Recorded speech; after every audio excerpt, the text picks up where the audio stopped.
ChatGPT just got a serious memory upgrade.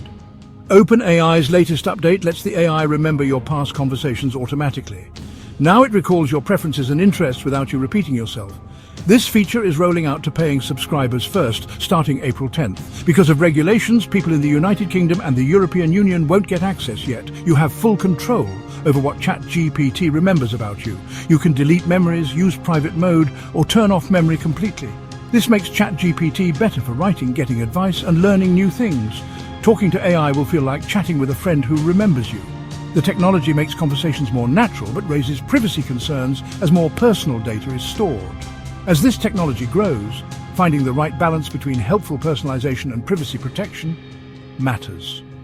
Subscribe for more futures in 60 seconds.